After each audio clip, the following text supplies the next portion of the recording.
A momentary lapse led me into the realm of heart-wrenching narratives. The system proclaimed that once the heartache value reached its zenith, I could return to my original world. I nodded thoughtfully in acknowledgement. Before Ningsheng could inquire if I might lend my ancestral bracelet to his childhood sweetheart for the sake of appearances, I preemptively spoke. Lu Chuan visited our home today and inadvertently shattered the wish jar in the master bedroom. He did not do it intentionally, so you ought not to hold it against him. After all, he is merely my neighborly brother. Seeing his evident discomfort, I decided to gift him the set of steel pens from the study, to spare him the burden of guilt. The wish jar was a birthday gift from Ningsheng, commemorating my 20th year, containing 999 stars crafted painstakingly over the course of a month. The set of pens was a custom-made wedding anniversary gift from me to him. Ningsheng's complexion turned as pale as parchment, his gaze a mixture of shock and disbelief.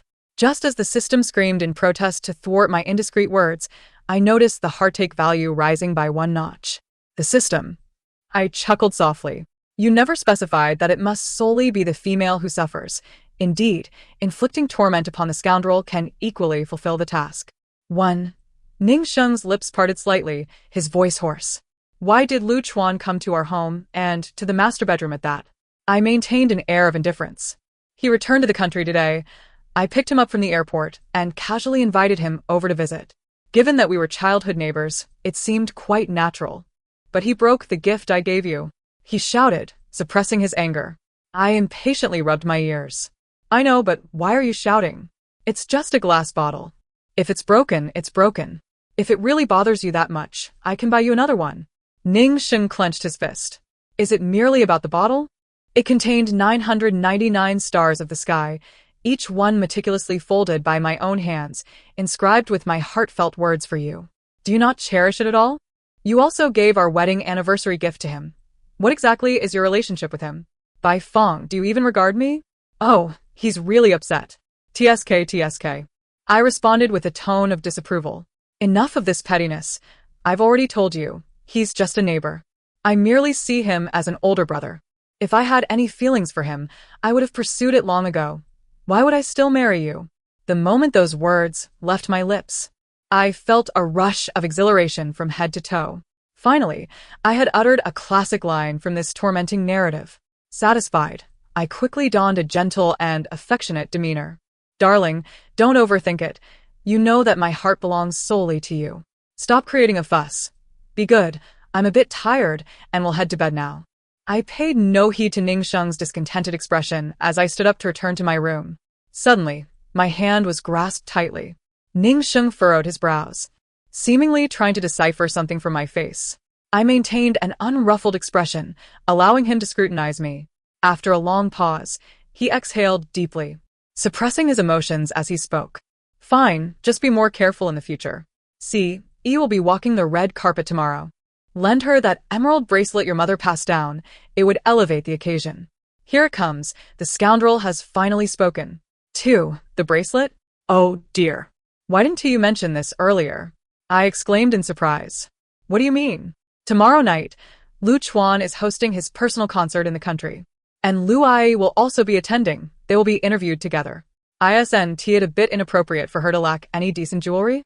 So, I decided to lend it to her. Ningsheng was taken aback. You lent it out? Indeed. But that is your mother's keepsake. And you so readily gave it to an outsider? See, he knows it's my mother's heirloom. Yet he still casually allows me to lend it to his little green plum. The twisted logic of scumbags is utterly incomprehensible. What are you saying? How can Lu Ai be an outsider? She was my mother's closest friend during her lifetime. Is there anything wrong with lending it to her? Moreover, she is Lu Chuan's mother. When he asked me, it would have been rude to refuse. Ningsheng looked at me with a darkened expression, as if he were a stranger. Again with Lu Chuan, you're doing this for him. He opened his mouth, seemingly to say more, when his phone suddenly rang. He pulled it out, took a glance, and pursed his lips. He gazed deeply at me for a moment before turning to the balcony. It seemed like the little green plum was coming to inspect her mission. Unfortunately, this task would remain unfulfilled. I tossed my hair and turned back to the bedroom. 3. When I first arrived here, I desperately wished to strangle the system. This was the epitome of a heartbreaking narrative. The male and female leads Having loved and understood each other through 6 years of courtship and 4 years of marriage, found everything shattered by the arrival of the male lead's childhood sweetheart. For her sake, the male lead lowered his standards step by step, allowing the green plum to frame the female lead, ultimately driving her into depression and leading her to take her own life. Only after her death did the male lead come to regret his actions. This scoundrel was indeed despicable. You could say he loved the female lead, yet he was also double-minded, relying on her unwavering devotion while consistently siding with the green plum, leaving her to suffer endless grievances. Conversely, if he didn't love her after her death, he would be inconsolable, ruthlessly tormenting the green plum to the point of wishing for her to join the female lead in the afterlife. The narrative emphasized the theme of not cherishing what is in hand, only to lament the loss when it is gone. Yet the audience remained enthralled. However, in this type of story, the scoundrel genuinely loves the female lead, which is me by Fong. Thus, when I reciprocate his forthcoming attitude towards me, he will truly be affected. One must wonder, why must one inflict self-harm to accumulate emotional distress points? I refuse to engage in such self-destructive behavior. Instead, I shall tenderly care for myself while driving him to madness. Let the scoundrel's tricks unfold. I shall take the lead. System 6. Me. Enough with the 6. What is the current emotional distress value? 10. He genuinely felt heartache when you spoke up for Lu Chuan just now. I smiled brightly. This is just the beginning. There's plenty more for him to suffer later. 4. The reason the scoundrel remains a scoundrel is that he perceives no issue with his overstepping behavior. Without my emerald bracelet support, Ning Sheng presented a pigeon blood red ruby necklace, along with matching earrings and rings that he had acquired at an auction. Gu Ce, this 18-line actress, captured the photographer's attention with this set of jewelry, quickly gaining traction online. After the red carpet and banquet concluded, Ning Sheng personally went to pick her up. Unfortunately, they were caught by paparazzi. In no time, the romance rumors between the 18-line actress and the domineering CEO spread like wildfire. Gu Ce's notoriety surged once more. In the original narrative, Ning Sheng's explanation was dismissive, merely claiming it was a misunderstanding. The female lead spent the entire night fuming in frustration. It seems he intended to explain it to me in the same manner. However, regrettably, he could not find me, because while he was off fetching Gu Ce, I was attending Lu Chuan's concert. Lu Chuan, a pianist, had graduated from a prestigious music school abroad, holding numerous personal concerts. In terms of reputation, he far surpassed Gu Ce, the 18-line actress. After Lu Chuan's concert, the moment I was spotted dining with him at a couple's restaurant, a fan inadvertently captured the scene. Due to the angle of the photograph, it appeared as if we were sharing a kiss. Once the image hit the internet, it quickly caused a stir, overshadowing the freshly ignited rumors surrounding Gu Ce. Both Lu Chuan and Gu Ce refrained from clarifying their gossip online. The atmosphere became quite lively. When I returned home, slightly tipsy, Ning Sheng was seated on the sofa. Before him was an ashtray filled to almost half with smoldering ash. I frowned, waving away the heavy scent of smoke. Why are you still in the living room at this hour? With a thud, Ning Sheng slammed his phone onto the table.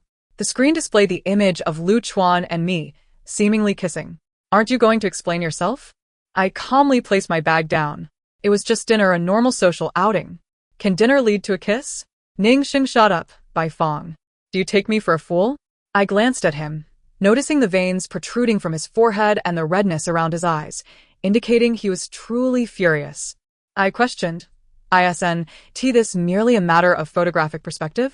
We were simply having dinner. The media has exaggerated everything, so why take it so seriously? Can you not be so sensitive?" Ning Sheng's eyes widened. I'm sensitive? My wife is on the trending list for kissing another man, and you think that's not sensitive? Exactly, isn't that akin to your rumors with Gu Ce? Just excessive speculation from others? Upon mentioning his association with the little green plum, he paused abruptly, his expression tightening. Internally, I reveled in my victory. Watching the scoundrel squirm was such a delightful experience. I softened my tone and spoke slowly, Lu Chuan has just returned to the country.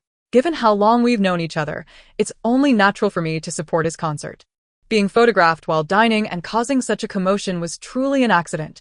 Please don't misunderstand. Ning Sheng pursed his lips tightly. his eyes reddening as he stared at me, rendered speechless. I approached him, suppressing my disgust, and wrapped my arms around him. Enough with the fuss. In just a couple of days, it will be your birthday, and I have arranged everything for the birthday banquet. I even prepared a gift for you. I am certain you will adore it.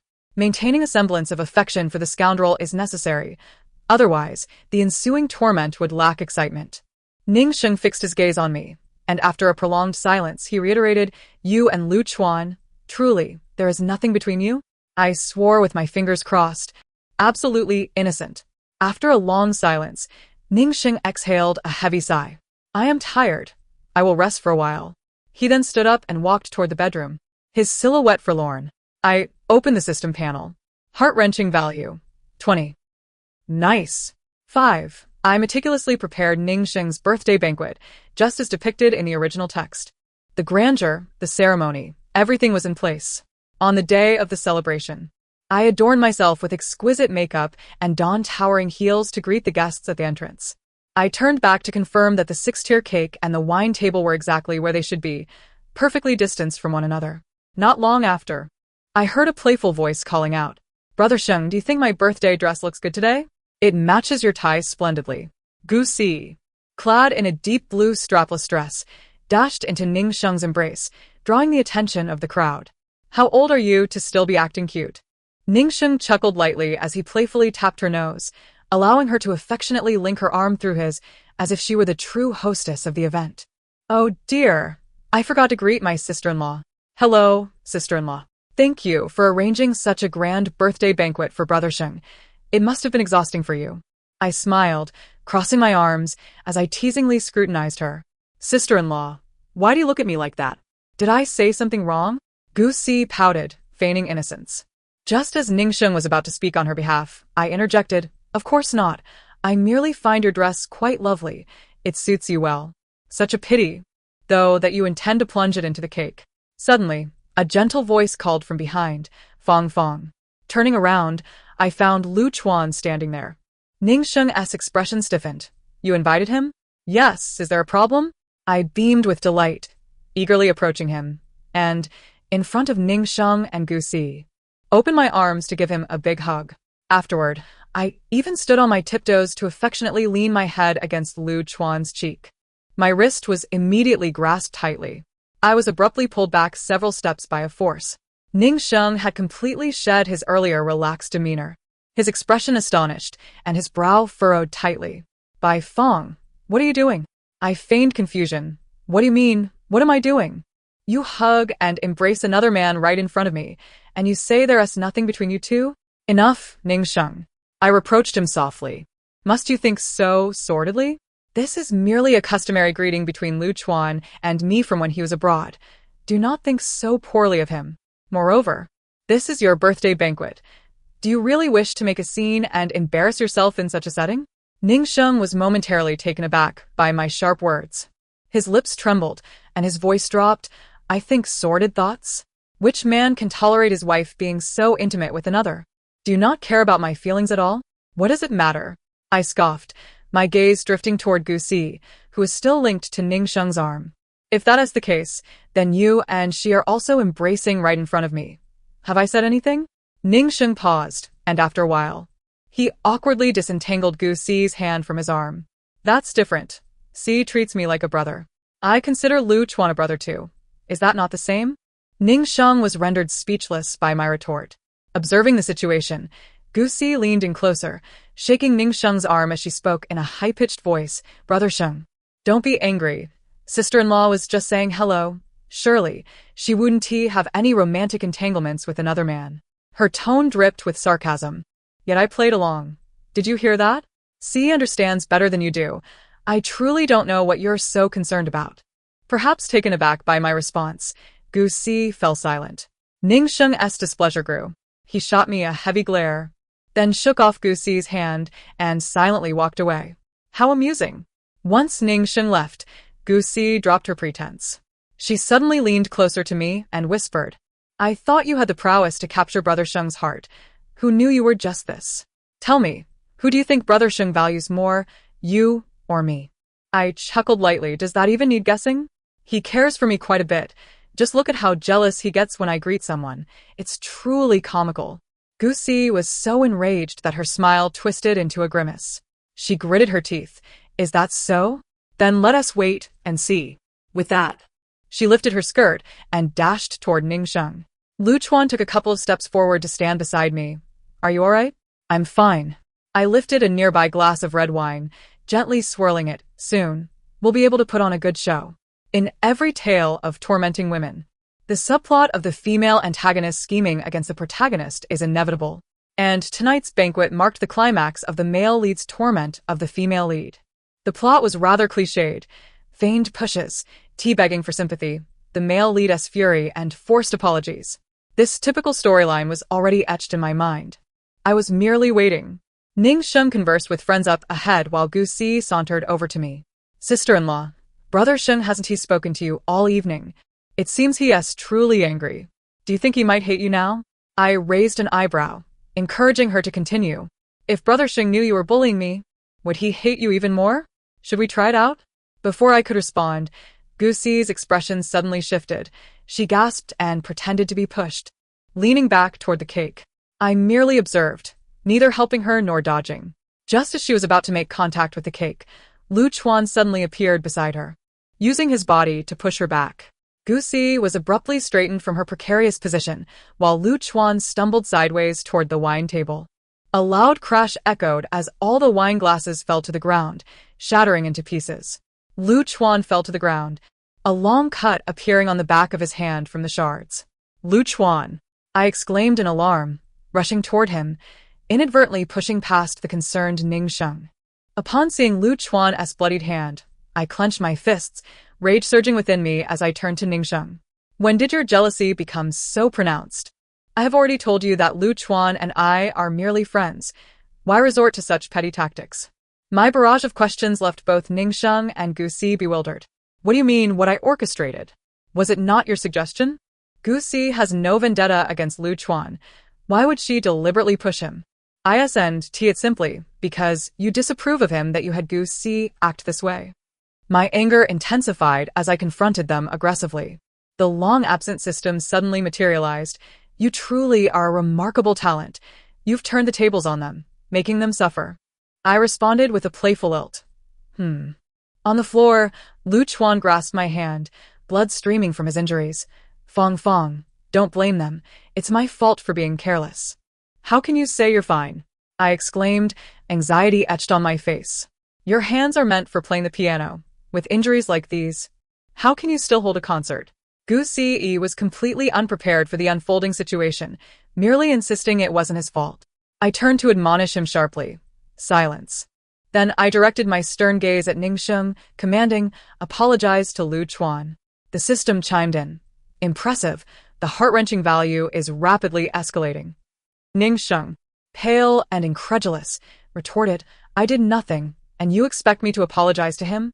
By Fong, today is my birthday party. You want me to apologize to your childhood friend in front of everyone? My expression was one of exasperation. When one has done wrong, an apology is warranted. How can you not grasp such a simple principle?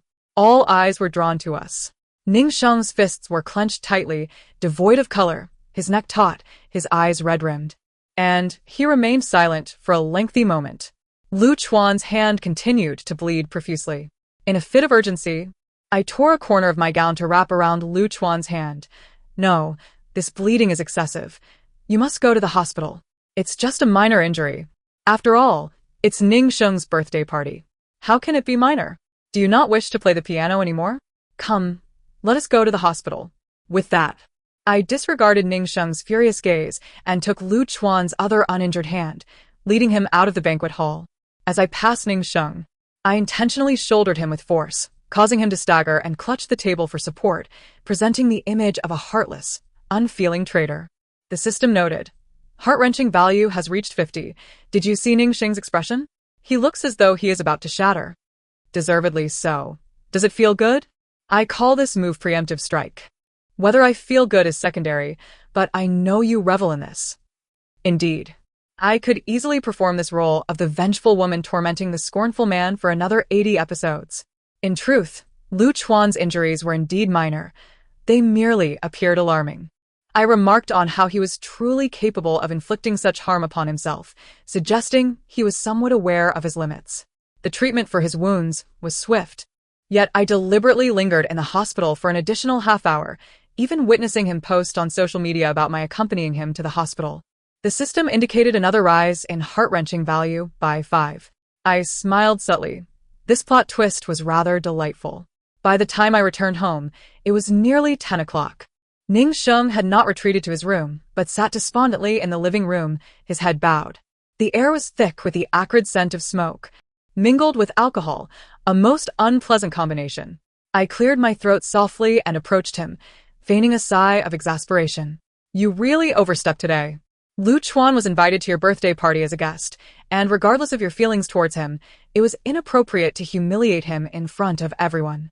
Although I have already apologized on your behalf, given that he was injured, it would be prudent for you to find an opportunity to personally apologize later. Ning Sheng looked up, his eyes bloodshot with disbelief. His gaze dropped slightly, fixing on the coat of Lu Chuan draped over my shoulders. His expression twisted with rage, as if he wished to tear the suit apart. I calmly removed the coat and placed it aside. Don't overthink it. It's merely a bit chilly outside. I retrieved my bag and pulled out an exquisite little gift box. This is a present I selected for you. Happy birthday. Good thing it's not yet midnight. Ning Sheng pursed his lips and accepted the gift, pausing as he opened the box, a bitter smile crossing his face. This brooch must be a freebie. If I'm not mistaken, it's part of the same collection as the watch Lu Chuan is wearing. Truly, he was wealthy enough to notice such details. I averted my gaze momentarily, clearing my throat. How could it be a freebie? I merely purchased these two items simultaneously. That watch is a congratulatory gift for his concert upon returning to the country. Today has been exhausting enough. Let us not dwell on this any longer, shall we? Ning Sheng closed his eyes heavily, a bitter smile lingering. Bai Fong, don't you think you've changed? Of course, I had changed. I was now a character in a novel. Otherwise, it would be the original heroine sitting alone in the living room, sorrowful and shedding tears. Ning Sheng spoke slowly. You used to worry about me getting hurt. Even a scraped knee would send you into a panic. Do you remember that night when I had a stomach ache? It was just a case of gastroenteritis, yet you insisted on dragging me to the hospital. Seeing me frown made you cry, and from that day on, you would never let me order takeout if you could cook. And on our second anniversary, I crafted 999 starry flowers for you.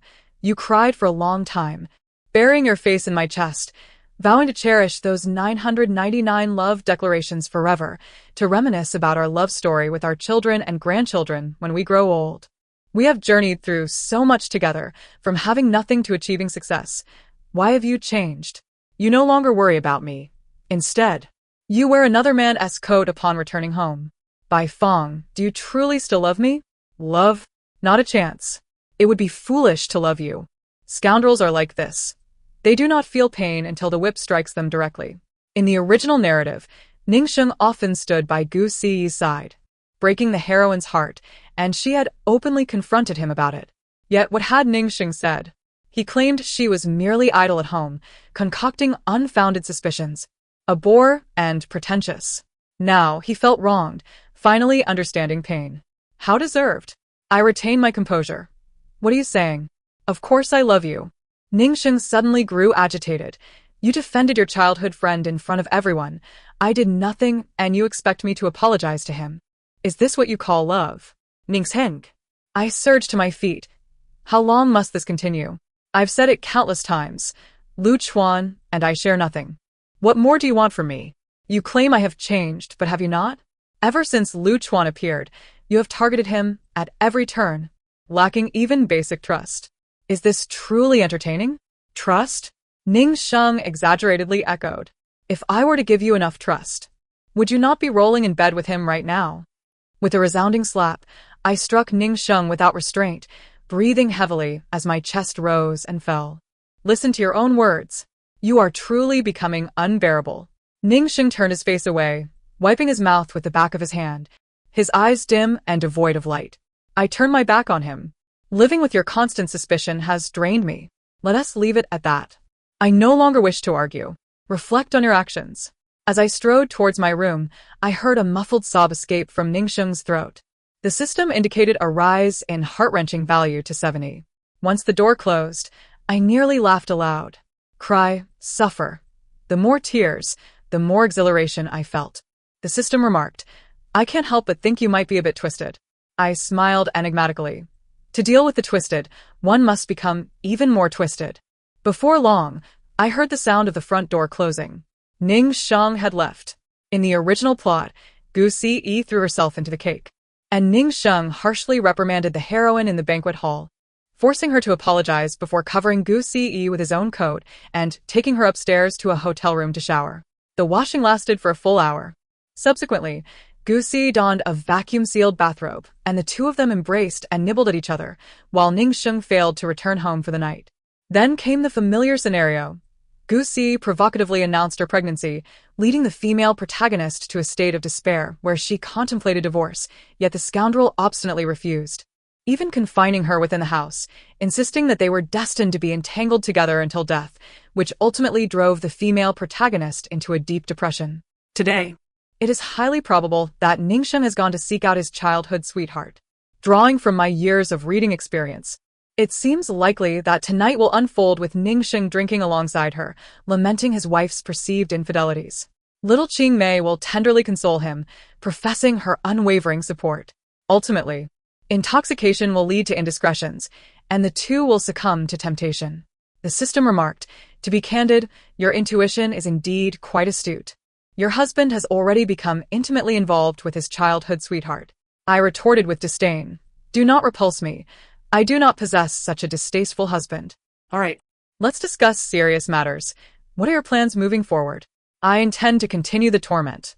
Ning Sheng has already entwined himself with Qing Mei. If you persist in provoking him, are you not afraid he may truly lose interest in you and lean entirely towards her, even broaching the subject of divorce? How then will you continue your torment?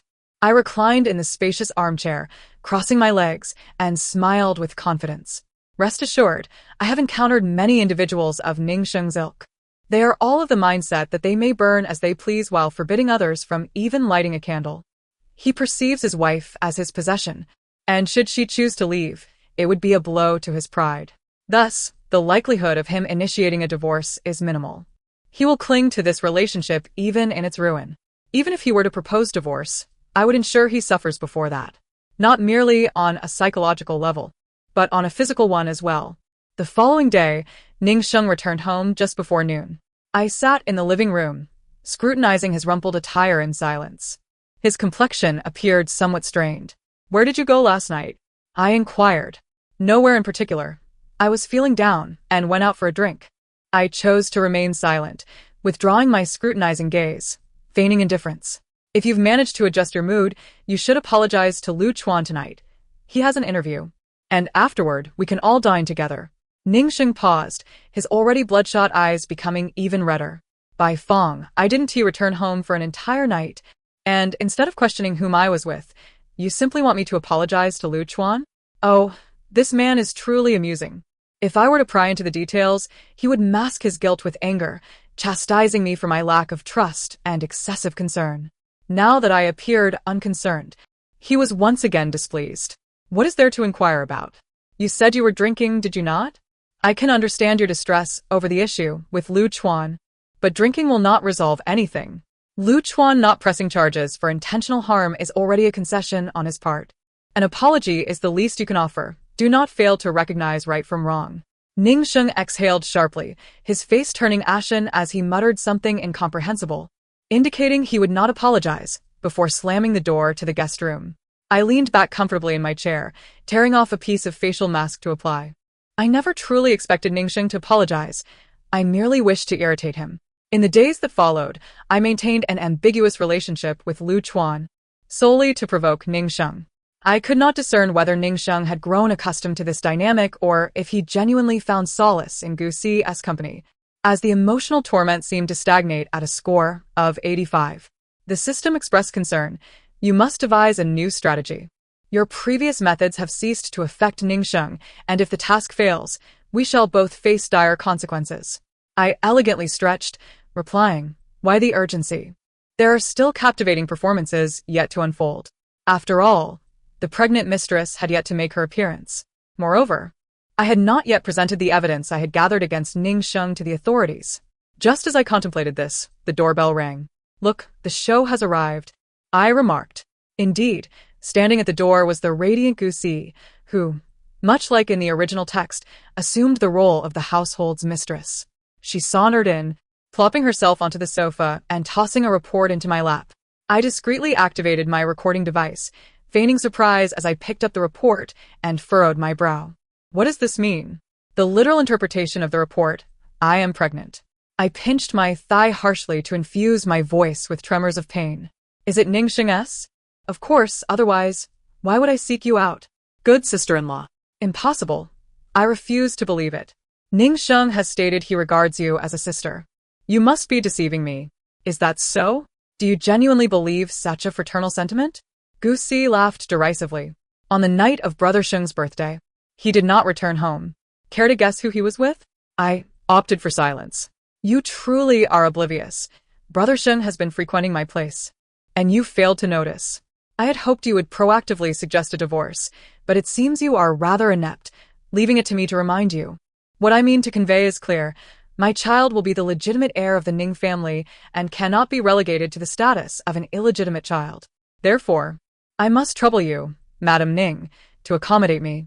I was genuinely taken aback. The legitimate heir? Was she a remnant of feudalism? I internally berated her 10 times over before speaking in a low voice. This is merely a report. It can easily be fabricated. Even if you are indeed pregnant, how can I ascertain that this child is Ning Sheng's? I reiterate, I've been married to Ning Sheng for 4 years. I refuse to believe he would betray me. Gu Si, taken aback by my disbelief, abruptly stood. Fine, if you do not believe me, I have ways to make you believe.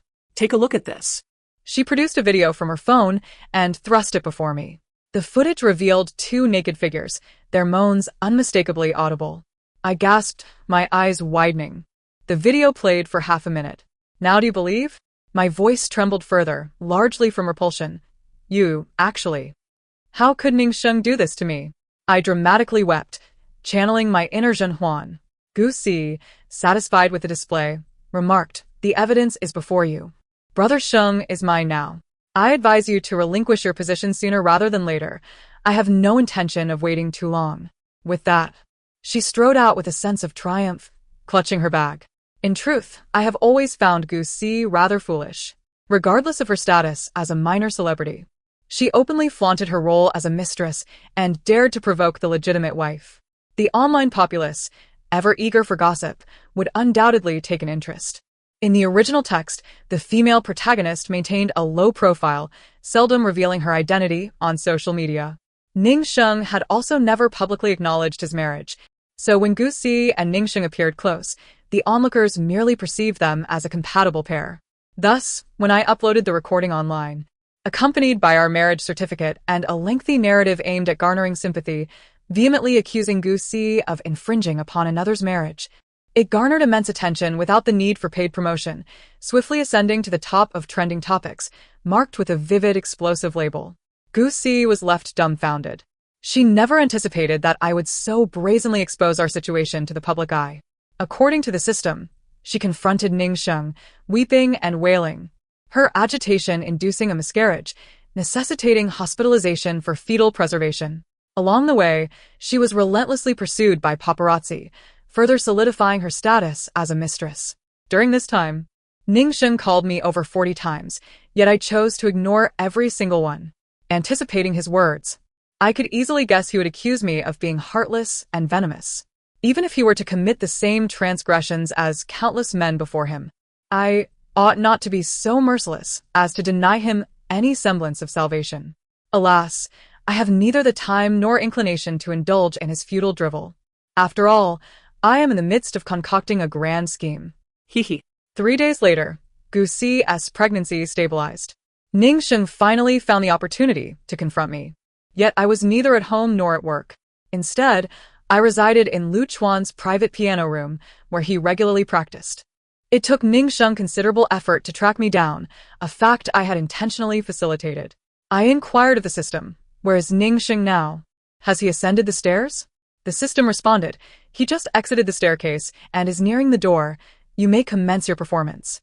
Clearing my throat, I immediately assumed my role, gazing at Lu Chuan with profound affection as I proclaimed, my deep feelings for Ning Sheng are merely a facade. How could he possibly compare to you? Had it not been for your departure abroad, he would never have stood a chance. It was merely that among my many admirers, he was the most fervent. Have you not noticed? His smile mirrors yours, complete with a dimple. Every time I see him, I am reminded of you. You stated you would not return, leaving me no choice but to settle for marriage with him. Had you returned sooner, everything would be different. Gusi? I harbor no anger. I am utterly indifferent to her relationship with Ning Sheng. My sole concern is the women who still linger by your side. Yet, I must express my gratitude to Gusi. She is truly foolish, presenting me with the opportunity to propose a divorce to Ning Sheng. Now, he is the one at fault, allowing me to not only rid myself of him, but also claim a substantial portion of his wealth. Once I am rid of him, I shall marry you with his fortune, if you will have me. With a resounding crash, the door was forcefully kicked open. Ning Sheng stood there, as pale as a ghost, his eyes bulging, and his lips trembling violently. Each word he spat was laced with venom. Bai Fong, is what you said true? For all these years, have you truly regarded me as a mere substitute? Our gazes locked in an instant of silence. Lu Chuan was the first to rise from the piano, positioning himself protectively in front of me. Ning Sheng ground his teeth, his expression one of murderous rage. After a moment of appropriate astonishment, I let out a mocking laugh and stood beside Lu Chuan, my tone icy. Since you have heard everything, I have nothing left to conceal. Indeed, it is exactly as you heard. Ning Sheng was driven to fury. He could no longer contain his emotions. Bellowing with a heart-wrenching scream, I have poured my heart and soul into our relationship for over a decade, only to discover you have been toying with me all along. Is it truly so amusing to manipulate my feelings? I feigned confusion. Why are you so enraged? Did you not also take up with Gusi? You even have a child together. What right do you have to accuse me? Oh, and by the way, on the night of your birthday celebration, you claimed to have gone out. I, too, was not at home that evening. I affectionately looped my arm through Lu Chuan's, leaning in closely and squinting my eyes. Can you guess who I was with? Ning Sheng was completely unhinged by my provocations. He raised his fist, eyes bloodshot with fury, charging toward Lu Chuan. Fortunately, though Lu Chuan was a musician, he was no weakling. He deftly evaded Ning Sheng's erratic punches and sent him sprawling a meter away with a single kick. Ning Sheng lay on the ground for what felt like an eternity before he managed to rise, his body contorted in agony, his features creased in distress. Laughter bubbled up from my chest. The system chimed in, "Tone it down. Even the wicked female antagonist doesn't laugh as brightly as you." Of course, my amusement stemmed from sheer enjoyment. If the narrative of tormenting women could unfold in such a manner, the medical profession would surely witness fewer cases of mammary gland hyperplasia. I asked, what is the heart-wrenching value now? 95. Excellent. Just one final blow remained. Ning Sheng, gripping the door handle, slowly regained his composure. After a violent bout of coughing, he stared at me, ashen-faced.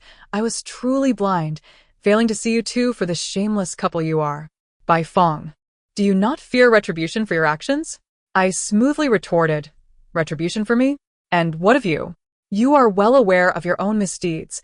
Rather than blaming me, you should recognize that all of this is your due recompense. And the retribution was far from over. No sooner had I spoken than a squad of police officers arrived, swiftly and efficiently apprehending Ning Sheng on either side. Mr. Ning, we have received a formal complaint regarding your involvement in illegal fundraising, embezzlement, and misappropriation of funds during your tenure at the company. Please accompany us for questioning. Ning Sheng's expression turned blank. After a moment of stiffness, he abruptly turned to look at me. Was it you? I maintained a composed smile and nodded slightly. He resembled a caged beast, straining with all his might to break free, though he remained firmly restrained. His eyes were bloodshot with rage. Why? The Ning Fong Group was a creation of ours, a culmination of both our efforts. Destroying it benefits neither of us. You are mistaken, I interjected, extending a finger and gently shaking my head. I do not seek to destroy the Ning Fong Group. I aim to obliterate you. Tell me, once you are imprisoned, who do you suppose will take the reins of the Ning Fong Group? In an instant, Ning Sheng's strength evaporated. The fire in his eyes extinguished as despair enveloped him. The evidence I had gathered implicated him in some substantial enough to ensure a decade behind bars. After all, in the original narrative, he had committed acts of confinement against the female lead, leaving little doubt about his unscrupulous dealings. I had previously stated that my torment of him would not merely remain psychological. Ning Sheng was forcibly taken away by the police. As he exited, he grasped the doorframe and lifted his gaze. Bai Fong, let me ask you one last time. Have you truly never loved me? This question was one I could certainly perform. I composed my expression, and as my lips met, I emphatically pronounced 2 words. Never. What a thrill. Ning Sheng's hand, which had been clutching the door, finally fell limply to his side as his figure disappeared entirely. With a delightful chime, fireworks erupted in my mind. The system notified me that the heart-wrenching value had reached 100, marking the completion of my task. Excellent. After Ning Sheng's departure, Lu Chuan turned to me with a gleam of satisfaction in his eyes. Fong, it has been a pleasure collaborating with you. I released his arm, stepping back to a more conventional social distance, smiling politely. The pleasure was mine. However, there had been no genuine connection between Lu Chuan and me from the very beginning. Our relationship had solely been one of mutual agreement. I had utilized him to bring down Ning Sheng, and upon achieving my goal, I would grant him a 5 stake in the Ning enterprise. No one would ever turn down a financial gain. Suddenly, Lu Chuan stepped closer. Fong, you are quite astute. I have always had an affinity for intelligent women. Now that you have freed yourself from Ning Sheng, does this mean I stand a chance? Stop. I held my palm outward, firmly halting Lu Chuan's words. I'm afraid I currently have no interest in men. Neither this one nor that one should dare approach. With a toss of my hair and a click of my heels, I sauntered out of his piano room, my head held high. The sun seemed to celebrate my triumph, showering me with radiant light. I asked, impressive, isn't it? The system replied, indeed, quite impressive, I must say. I have gained some insight. Are you considering a long-term collaboration? I have several scripts featuring wicked female antagonists. I responded, no need for that. Farewell, this is merely a strategic measure against scoundrels. Not an act of true malevolence. My lifelong wish is for scoundrels to keep their distance and for world peace. Perhaps you should relay this to your internal system. Refrain from continually producing mindless tales of female suffering. The readers, too, have their limits. Ishardome at most. Never mind. I cannot concern myself with the affairs of others. I merely hope that my sisters remain vigilant in their judgment of men. At present, the most crucial matter is to return home. This concludes the narrative. Thank you for listening, and until we meet again in the next tale.